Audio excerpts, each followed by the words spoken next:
Hello everyone, आज जो हम डिस्कस करने वाले हैं मोरेरास थ्योरम।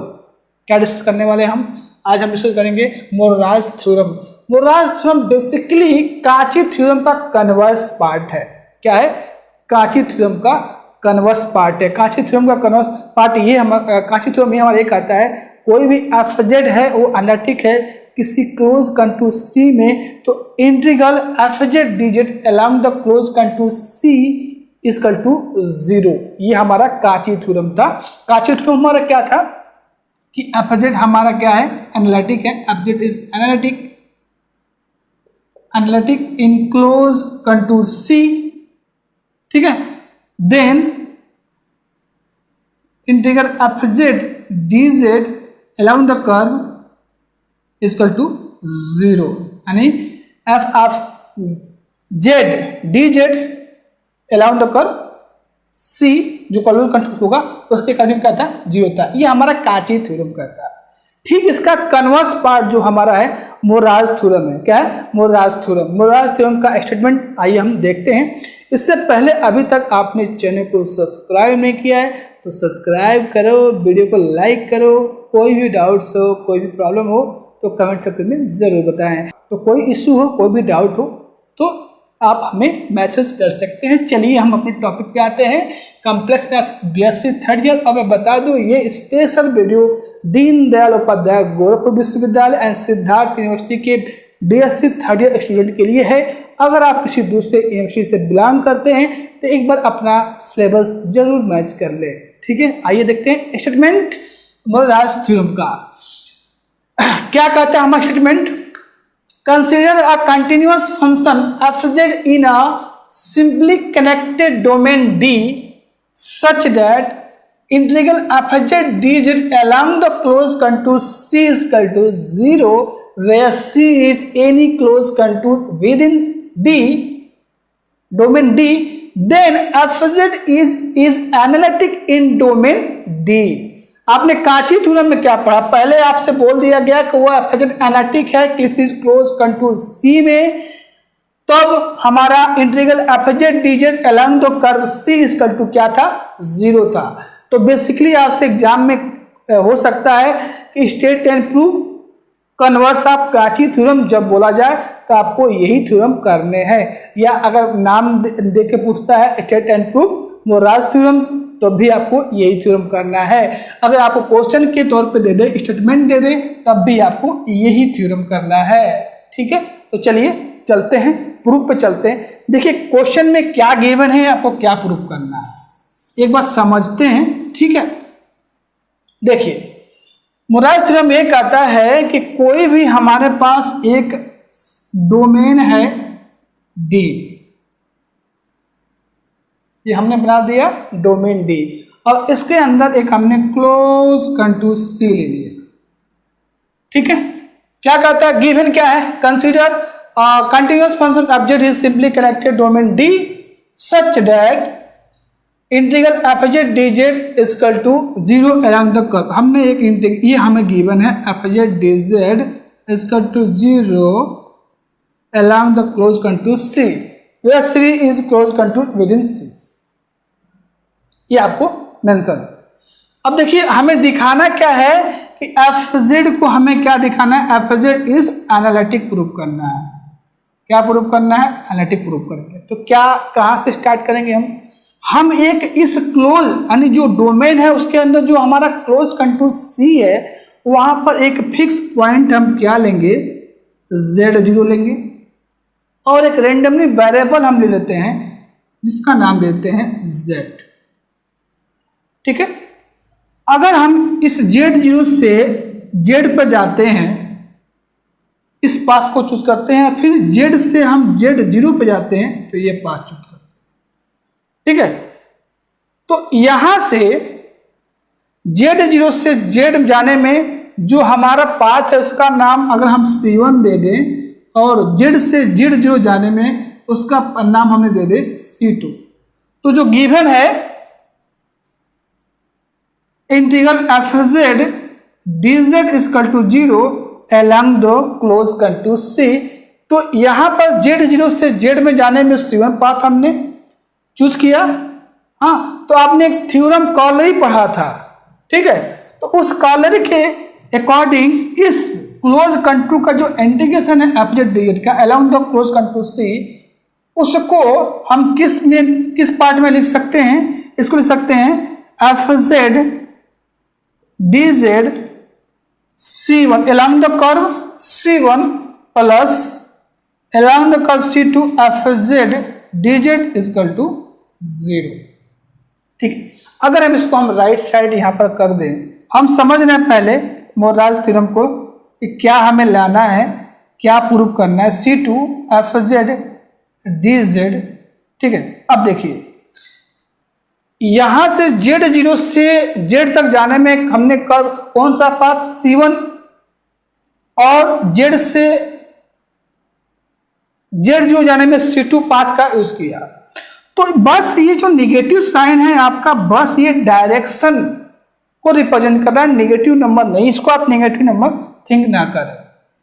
तो इसका मतलब ये हुआ कि Z0 से Z जाने में, Z0 से Z तक जाने में जो भी पाथ हम यूज करेंगे, मतलब Z0 से Z जाने में, Z से Z0 तक आने में, वो पूरे जो भी जितने पाथ, जितने वे से आप जाएंगे, सबकी इंटीग्रेशन की जो वैल्यू आएगी वो क्या आएगी? इक्वल आएगी। क्या आएगी?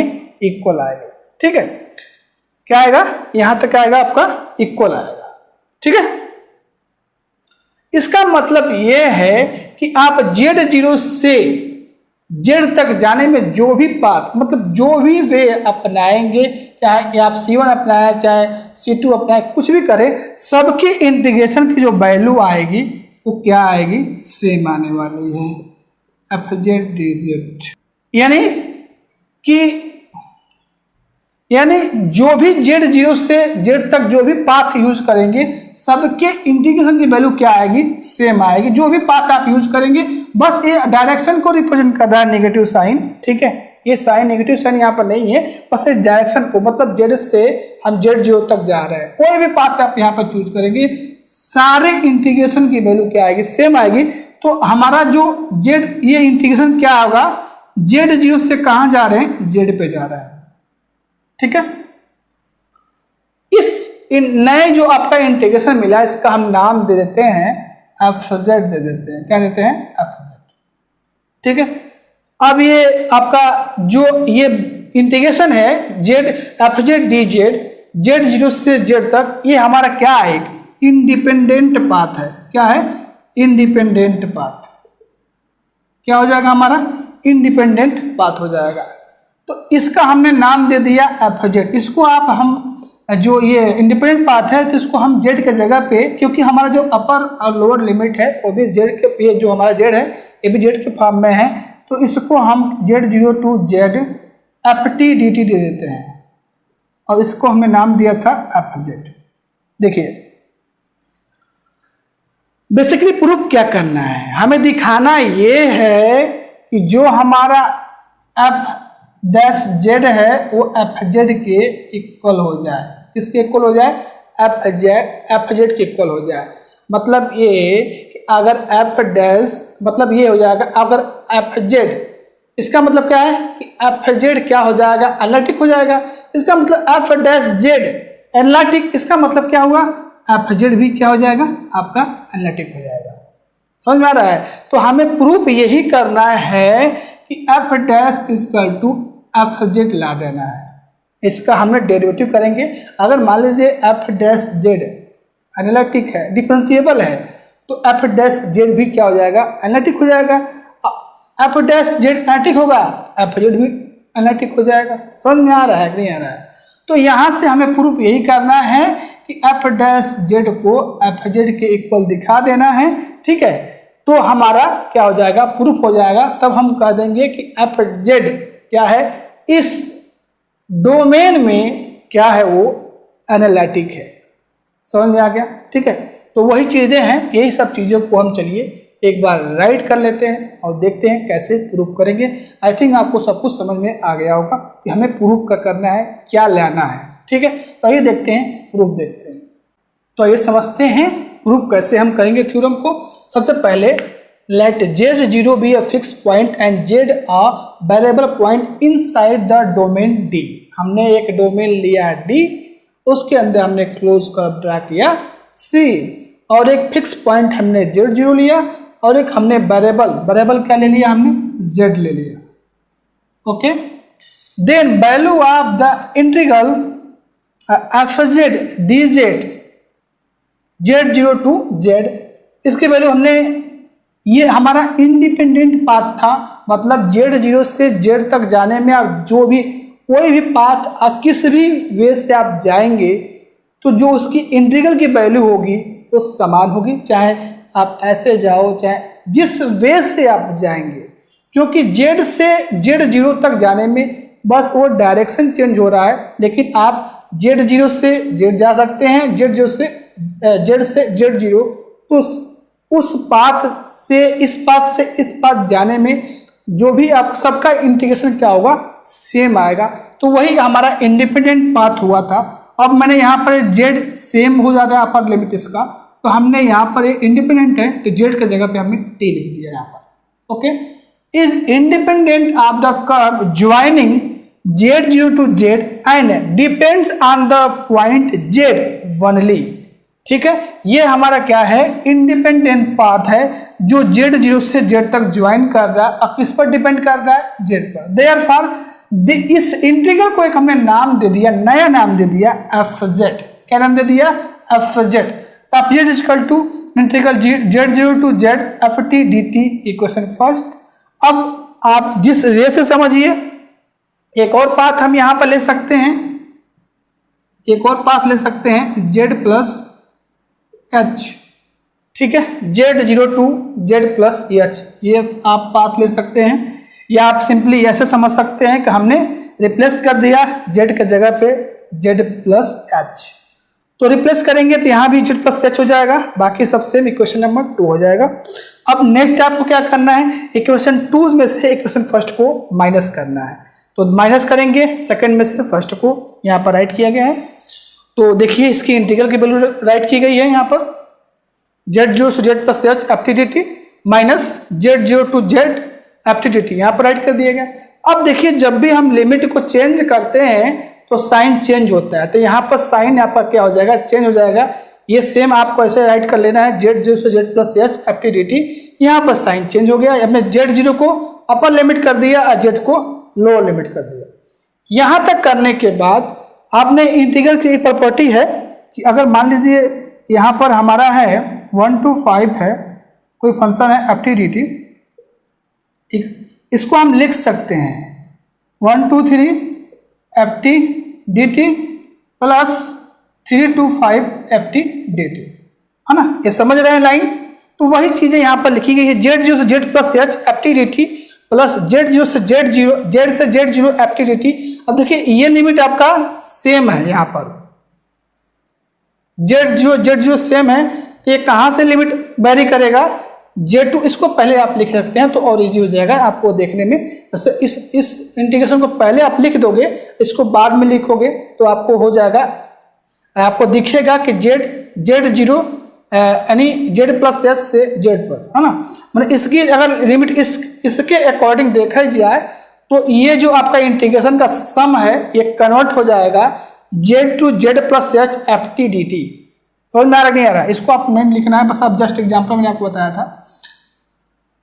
तो यहाँ पर ध्यान देना है, इसको आप पहले राइट कर लीजिएगा, इसको बाद में राइट करिएगा, तब आपको ये इंटीग्रेशन की जो प्रॉपर्टी होती है उससे z से z plus h ft dt equation number 2 यहाँ पर आपका हो जाएगा। हमने कहाँ तक पहुंचे हैं, z plus h minus fz किया है, तो ये आया है integral z to z plus h ft dt, equation 2 यहाँ तक हो गया। यहाँ तक आप नोट डाउन कर लीजिए, इक्वेशन 2 आपको रिमेंबर रखना है, ठीक है, क्या वैल्यू आई थी। ओके, तो ये देखते हैं नेक्स्ट इसमें आगे। तो ये हम नेक्स्ट देखते हैं, नेक्स्ट आगे इक्वेशन 2 के बाद, since the integral 2 is independent path and may be taken along straight line segment joining z to z plus h। ठीक है, तो यहां से क्या हो जाएगा आपका, अब जो इक्वेशन 2 था आपका पहले यहाँ पर थोड़ा सा मैंने एक स्टेप यहाँ पर शॉर्ट कर दिया है। आपको क्या करना है, जो F z plus H plus Z plus h minus f Z है उसमें एच से डिवाइड करिएगा। तो ये अब एक्सप्रेशन नहीं आएगा, ये भी नहीं आएगा, इतना ही आएगा, ठीक है, डिवाइड करने के बाद। उसके बाद आपको क्या करना है, माइनस एफ जेड कर देना है बोथ साइड माइनस, और यहाँ पर थोड़ा सा एडजस्ट करना है, एच से डिवाइड करना है और एच से मल्टीप्लाई कर देना है, ठीक है। यहाँ पर आपको एडजस्ट करना है। एक स्टेप में एक बार बता दूँ, एच से डिवाइड करिएगा इक्वेशन 2 को, और तो ये एक्सप्रेशन आएगा, ये एक्सप्रेशन नहीं रहेगा अभी। उसके बाद आपको क्या करना है, minus f Z both side minus कर देना है, और यहाँ एडजस्ट करना है एच इंटू एच से डिवाइड करना है, एच से मल्टीप्लाई करना है। थोड़ा सा मैं यहाँ पर आपको इस एच की वैल्यू आपको बताता हूँ कि इस एच की वैल्यू क्या है। इस एच की देखिए, हमारा इंटीग्रेशन है z to z plus h d t, इसका आप इंटीग्रेशन करेंगे तो क्या आएगा, t z plus h z. एक बार जेड को आपको रखना पड़ेगा, जेड प्लस एच को, तो Z plus h minus Z, ये कैंसिल हो जाएगा, जेड से जेड क्या बचेगा, एच। इसी एच की जो वैल्यू है यहाँ पर हम पुटअप करने वाले हैं। ध्यान रहे, इस एच की वैल्यू कहाँ से कैसे आई आपको समझना जरूरी है। दोनों में 1/h कॉमन लीजिए, integral z to z plus h f T D t minus f z, और इसी एच के जगह पे हम ये इंटीग्रल की वैल्यू रख रहे हैं। क्यों रख रहे हैं अभी आगे समझ में आएगा आपको। यहाँ पर राइट कर दिया गया। अब देखिए integral z to z plus h common हो जाएगा, f t minus f Z d t. Equation number 3 बनाइए। यहाँ पर इसका देखिए डिफिनेशन हम कैसे यूज करेंगे कि कोई भी हमारा एफ जेड है, वो मतलब कोई फंक्शन हमारे पास टी है और टी टेंस टू जेड पे वो कंटिन्यूअस हो रहा है, तो एप्सिलॉन डेल्टा के डिफिनेशन क्या होती है उसको देखेंगे हम। F T is continuous at Z, मतलब अगर एफ टी कंटिन्यूअस है किस पर, जेड पे, ठीक है, देयरफॉर ये कंटिन्यूअस की डिफिनेशन है, बहुत बेसिक है। Epsilon greater than 0 there exist delta greater than 0 such that mod f t minus f z less than epsilon for every t satisfy t minus z less than delta. Let's now choose h such that, हम अब choose करेंगे जो हम delta ये choose किए हुए हैं वो मॉड h की जो वैल्यू है वो डेल्टा से क्या है, लेस है, so that the relation F t minus f z less than epsilon. ठीक है, यहां तक आपको क्लियर हो गया होगा। अब नेक्स्ट स्टेप में ये इक्वेशन 3 का हम बहुत अच्छे से यूज करेंगे। ठीक है, ये मॉड जो है h लेस देन डेल्टा, यहां जब हम मॉडुलस लेंगे बोथ साइड तो वहां हम इसको यूज करने वाले हैं। अब नेक्स्ट स्टेप में इक्वेशन 3 का बोथ साइड आप मॉड ले लीजिए। ठीक है, मॉड लेने के बाद क्या आएगा आगे देखते हैं। हम यहां से इक्वेशन 3 का हम बोथ साइड क्या कर रहे हैं, मॉडुलस ले रहे हैं। ठीक है, तो वीडियो स्टार्ट करके नोट डाउन करिए। नेक्स्ट देखते हैं। तो आइए हम नेक्स्ट देखते हैं। नेक्स्ट इक्वेशन 3 को आपसे बोला गया मॉडुलस लीजिएगा, तो बोथ साइड हमने मॉडुलस ले लिया। तो यहाँ से मॉडुलस की प्रॉपर्टी से लेस देन इक्वल टू ये मॉड जेड हो जाता है, बाहर हो जाता है, और ये जो इंटीग्रल के अंदर है ये मॉड हो जाएगा और मॉड dt हो जाएगा। ये मॉडुलस की प्रॉपर्टी है। ठीक है, इसकी जो वैल्यू है वो लेस देन एप्सिलॉन होगा। क्या होगा, less than equal to epsilon होगा, क्योंकि मान लीजिए जो हमारा अगर कोई फंक्शन एफ टी है वो मान लीजिए सपोज हम limit t tends to z f t अगर एफ जेड हो जाता है तो एप्सिलॉन डेल्टा की जो डिफिनीशन है mod f t minus f z less than epsilon, तो ये क्या होता है एप्सिलॉन डेल्टा का definition mod f t minus f z less than क्या होता है एप्सिलॉन, और mod t minus there exist delta greater than 0 mod t minus z क्या होता है, लेस देन डेल्टा होता है।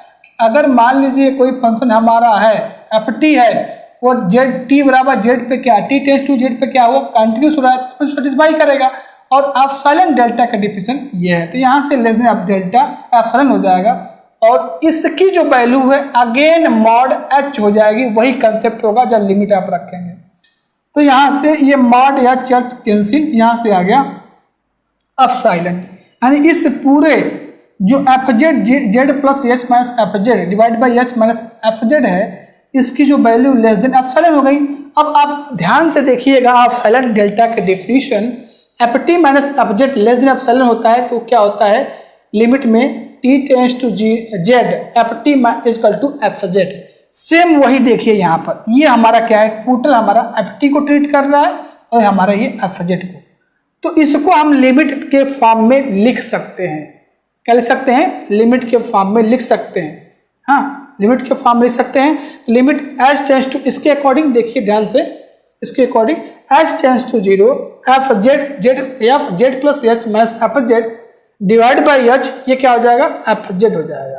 दिस इम्प्लाई, ये हमारा क्या है, ये एफ डैश जेड है, इसका मतलब F dash Z equal to F Z हो गया, which shows that F dash Z exist for all value of Z in D and F dash Z equal to F Z, hence F Z is analytic in D. F Z हमारा क्या हो गया, analytic हो गया, F Z analytic in D, therefore F Z is also analytic in D. तो यही हमारा मोरेरास theorem है, इसको नोट कर लीजिए वीडियो स्टॉप करके। तो कन्वर्स ऑफ कांची थ्योरम क्या है, मोरेरास थ्योरम है। तो ये आई थिंक पूछा भी गया है आपके एग्जाम यूनिवर्सिटी एग्जामिनेशन में, कई बार पूछा भी गया है। समझ में आ रहा है? ठीक है, वीडियो अच्छा लगे तो लाइक करें, चैनल पर नए हैं तो सब्सक्राइब करें। नेक्स्ट वीडियो में आपको कोई एक और हम नेक्स्ट थ्योरम लेकर आएंगे, इंपॉर्टेंट थ्योरम। चलिए इसी के साथ मिलते हैं फिर नेक्स्ट वीडियो में, तब तक थैंक यू, बाय बाय।